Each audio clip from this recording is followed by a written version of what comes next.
गौरांग महाप्रभु बैठकर के अपने शिष्यों को प्रवचन सुना रहे थे और वे अपने प्रवचन में विशेष रूप से कहते थे कि वो साधना, वो भक्ति, वो सत्संग तभी सिद्ध मानिएगा जब कृष्ण विरह में तुम्हारे नेत्रों से 2 अश्रु बिंदु निकले। कृष्ण विरह में तुम्हारे नेत्रों से जब अश्रुपात होने लग जाए तो समझिएगा तुम्हारी साधना, तुम्हारी भक्ति, तुम्हारा नाम जब, तुम्हारा सत्संग, ये सब फलीभूत हो रहा है। जब गौरांग महाप्रभु जी जब प्रवचन करते तो सबके नेत्रों से अश्रुधार बहती थी, लेकिन उनकी भी पाठशाला थी और उस पाठशाला में एक कठोर दिल वाला व्यक्ति बैठता था, उसके एक आंसू नहीं निकलता था। चारों तरफ देखता, सबके आंखों में आंसू, लेकिन उसके आंसू नहीं निकलते तो बहुत दुखी होता था। और महाप्रभु जी बार बार बस इसी बात को कहते, किस घमंड में बैठे हो, किस अभिमान में बैठे हो, ये नेत्र तुम्हारे नहीं है, हाथ तुम्हारे नहीं है, पैर तुम्हारे नहीं है, कुछ भी तुम्हारा नहीं है, जिसने दिया उसको स्मरण करो, उसके स्मरण में 2 अश्रुबिंद बहाओ। व्यक्ति परेशान हो गया, बोले कि महाप्रभु जी रोज कहते हैं रोएंगे नहीं तब तक हमारी भक्ति श्रेष्ठ नहीं मानी जाए, मैं रोऊं कैसे। उसने विचार किया और दूसरे दिन वो जब सभा में बैठने के लिए जा रहा था तो उसने एक कपड़े में कुछ मिर्च रख ली और कपड़ा बांध करके पोटली बना करके और सत्संग में पहुंच गया। अब जैसे ही महाराज भावावेश मुद्रा में प्रकट हुए श्री महाप्रभु जी और उनके प्रवचन सुनकर के प्रत्येक बैठे हुए साधक के नेत्रों में अश्रुपात होने लगे, इतने में ही उस व्यक्ति ने देखा कि मैं तो रो नहीं पा रहा हूं।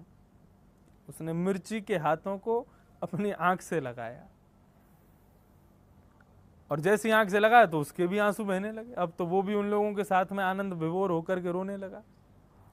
1 दिन 2 दिन कुछ दिन तक तो ऐसे ही करता रहा। तीसरे चौथे दिन किसी ने उसको नोटिस किया, बहुत दिन से नोटिस कर रहा था।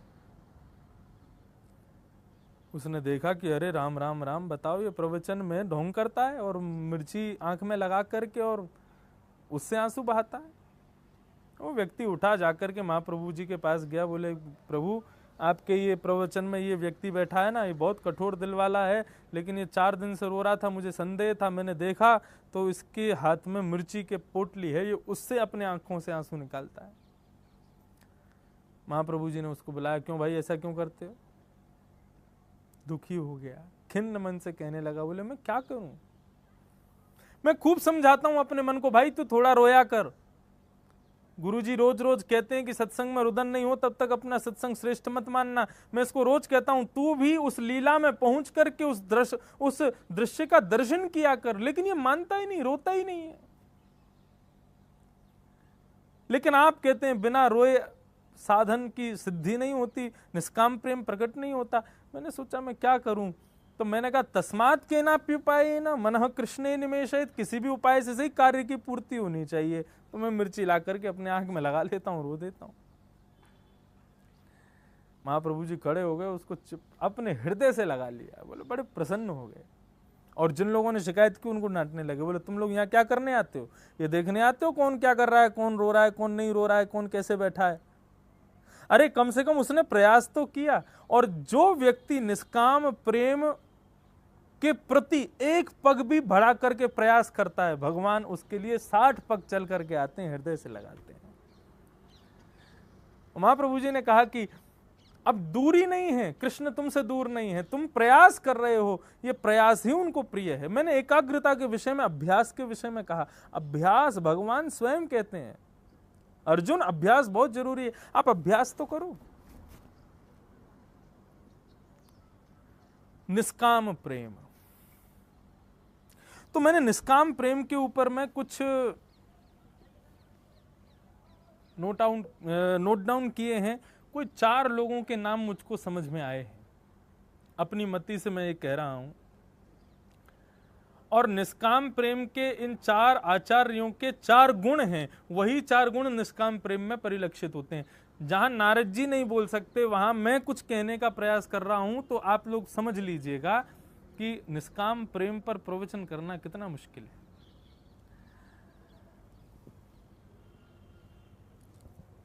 4 लोग हैं। पहला, यथा ब्रज गोपिका नाम, नारद भक्ति सूत्र में नारद जी कहते हैं ब्रज की गोपियां। गोपियों के भाव से कोई लहंगा फरिया वाली या फिर कोई कुंडल और आदि श्रृंगार करने वाली आप किसी महिला के रूप में गोपी को मत समझिएगा। हमारे भागवत सुनने वाले सब लोग जानते हैं गोपी किसे कहते हैं, जो अपनी प्रत्येक इंद्रिय से कृष्ण रस को पीवे, आंखों से दर्शन के प्यासे।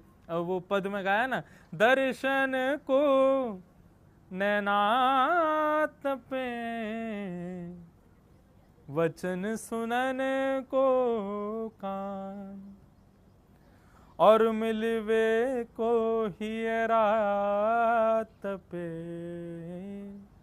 हिय के जीवन प्राण, गोवर्धन वासी सांवरे, प्यारे तुम बिन रयो न जाए,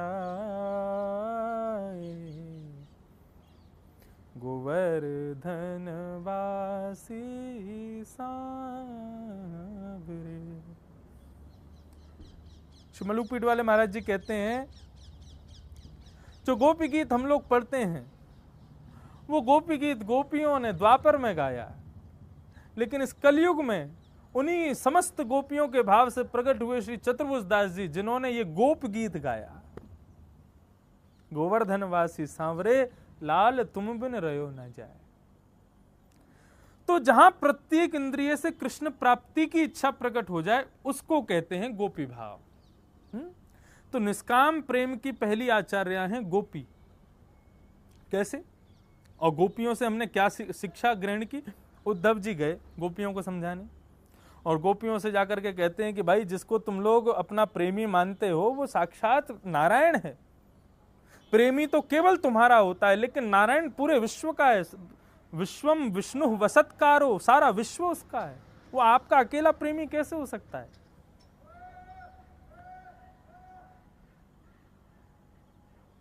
उद्धव जी की इस बात को सुनकर के गोपियां कहने लगी, बोले उद्धव तुम हमें क्या बता रहे हो कि वो कौन है? गोपी गीत की एक पंक्ति आती है, नखलु गोपिका नंदनो भवान अखिल देहि नाम अंतरात्म दृक्। आज विश्राम है इसलिए गोपियों को भी प्रणाम और सबको प्रणाम कर रहा हूं मैं, भाव से सुनिएगा। गोपियां कहती हैं कन्हैया नखलु गोपिका नंदनो भवान, तुम नंद नंदन नहीं हो, तुम यशोदा नंदन नहीं हो, हम सब जानती हैं तुम कौन हो। कौन हो? बोले ब्रह्मा जी की आज्ञा से सारे अखिल देही नाम अंतरात्म दृक्, समस्त संसार में रहने वाले लोगों के हृदय में रहने वाले तुम उन सब की आत्मा परमात्मा हो, साक्षी हो उन सब के। ब्रह्मा जी की आज्ञा से तुम यहां पृथ्वी पर पधारे हो, हम सब जानती है तुम कौन हो। तो गोपियां तो जानती हैं वो ईश्वर है, लेकिन फिर भी प्रेम भगवान से। और गोपियां फिर कहती हैं कन्हैया तुम उद्धव तुम कहते हो कि अपना मन उनसे हटा लो, किसी और में लगा लो। अरे कोई हमारे पास 20-25 मन नहीं है कि एक उसको दे दें, उसको दे दें, किसको दे दें, तुम भी रख लो, तुमसे भी प्रेम। तुम हमारे पास एक ही मन था और वो एक मन भी हमने ठाकुर जी को दे दिया। मन ना रहे 10-20, एक हतो सो गयो श्याम संग। एक ही था हमारे पास, वो भी गया शाम के साथ में। अब किस में लगाए मन को?